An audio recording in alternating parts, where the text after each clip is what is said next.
Hello and welcome to Rebels. Rebels have an ability that lets them search for another rebel and put it into play from our deck. We can use this ability to get a rebel of a higher converted mana cost, chaining up to Lyn Civi.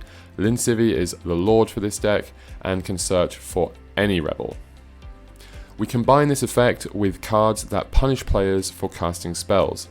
There's a blue-white standstill version and a stax version. These are the core rebels that you will see in basically every rebel deck.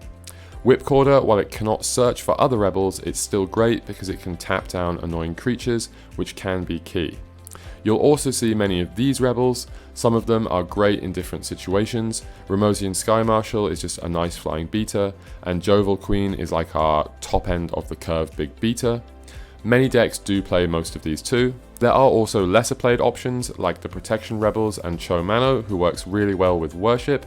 You probably won't see these in most decks other than maybe a mono white kind of aggro rebel deck. So we're not only playing rebels, we're also playing other great creatures in white. Mother of Runes speaks for itself. Exalted Angel you might or might not see, but if you are playing blue you'll definitely see Meddling Mage because of course it's an amazing card. And we're playing white, so of course for removal we have Swords to Plowshares, probably the best removal spell in Premodern. We're also playing Disenchants because of course in Premodern we now need to main deck these kind of effects. And if you're playing the blue version you will play Counter Magic. This works really well with the Rebel ability, as does Card Draw. You won't be playing too much of this because of course all of our creatures have this inbuilt card advantage ability, but you might see some. And we are playing Synergy lands with Standstill, but most do not play Fairy Conclave, they go for Wasteland. Because of course we have so many creatures that work well with Standstill, we don't need the Fairy Conclaves. For the Prison versions you will see cards like this. Remember, you can respond to a Tangle Wire by searching for a rebel and using the mana before it gets tapped and wasted. You may also see Smokestack, which can be a brutal card, especially in combination with Lyn Civi. So Lyn Civi can keep a Smokestack going forever by paying 3 to put a rebel on the bottom of your deck and then paying 1 for example to search it back up again every turn. You can also keep this combination going with Contamination, which can completely lock opponents out of the game if they're not playing black. So for tutors, the blue-white counter rebels won't play this, but the stax version will definitely play 4 Enlightened Tutors. And if you do want to play a mono-white version, you'll probably play cards like Armageddon main deck and maybe 1 or 2 Worship, definitely Shared Triumph to pump your creatures, but this is the lesser played version. For lands, the blue-white decks of course are playing all the blue-white lands you'd expect. The stax version are playing some Acceleration and Mana Denial lands that you'd expect. They may also play Mox Diamond as well, either for Acceleration or for a little bit of a splash. It's worth noting both versions play Mishra's Factory and both versions play Wasteland. So the blue-white versions have almost infinite sideboard options. There's so many crazy good sideboard cards in blue and white. You can basically have something to beat any deck if you want it. But saying that, a typical blue-white counter rebel sideboard will look something like this. And you might have some of the protection rebels we talked about earlier. Whereas a stax sideboard will look something more like this.